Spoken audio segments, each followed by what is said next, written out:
Magandang araw sa lahat. Kami ang ika-4 na grupo at gusto namin ibahagi sa inyo kung ano ang SIDAW.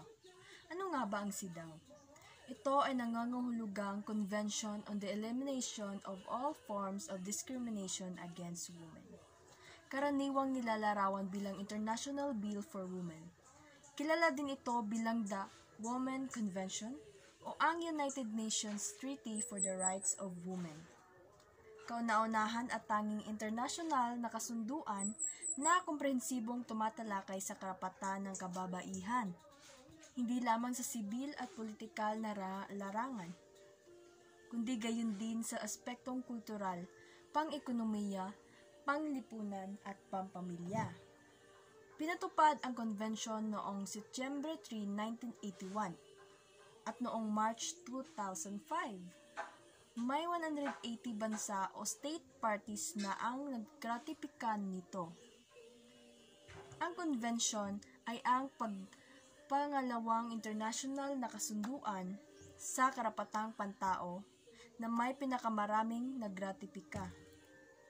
Sinasaad ng Articles 1 hanggang 16 nito ang mga partikular na aksyon mula sa mga bansang nagratipika.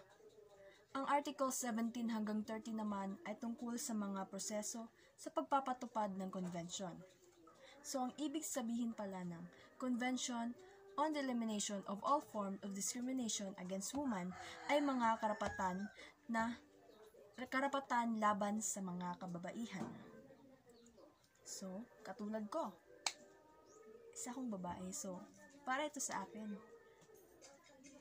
Yun.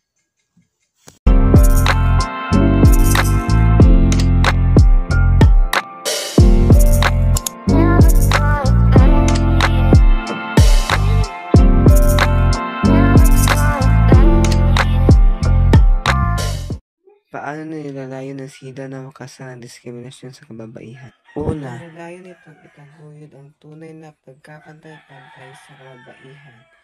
Inaatasan nito ang Estado na magdala ng konkretong resulta sa buhay ng kababaihan. Pangalawa, kasama rito ang prinsipyo ng obligasyon ng Estado. Ibig sabihin, may mga responsibilidad ang Estado sa kababaihan.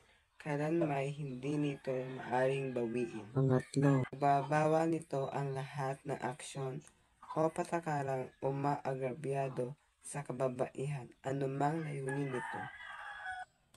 Pang-apat, inaatasan ng mga state parties na sugpuin ang anumang paglabag sa karapatan ng kababaihan, hindi lamang ng mga institusyon at opisyal sa gobyerno, gayon din ang mga pribadong individual o grupo.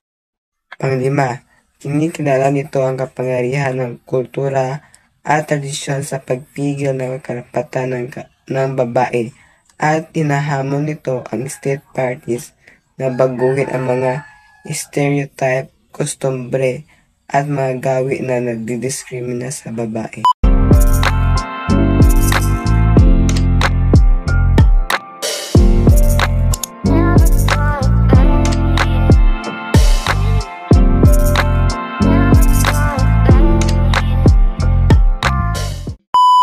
Ano ang epekto ng pagpirma at paggratifitika ng Pilipinas sa SIDAW? Bilang state party sa SIDAW, kinikilala ng Pilipinas na laganap pa rin ang diskriminasyon at di pagkapantay sa karapatan ng babae at may tungkulin ng Estado na resolbahin ito. May tungkulin ang state parties na ilagay, patungol at itaguyod ang karapatan ng kababaihan. Ang mga state parties ay inaasahang buwan. Ipawalang bisa ang lahat ng batas at mga nakagawaing diskrimina.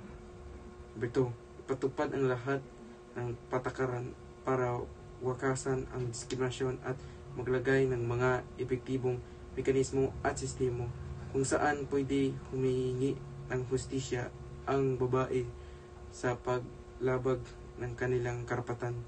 Number 3, itaguyod ang pagkakapantay-pantay sa pamamagitan ng iba't ibang hakbang, kondisyon at karapatang aksyon. Number 4, gumawa ng pambansang ulat kada 4 na taon tungkol sa mga isinagawang hakbang para matupad ang mga tungkulin sa kasugduan.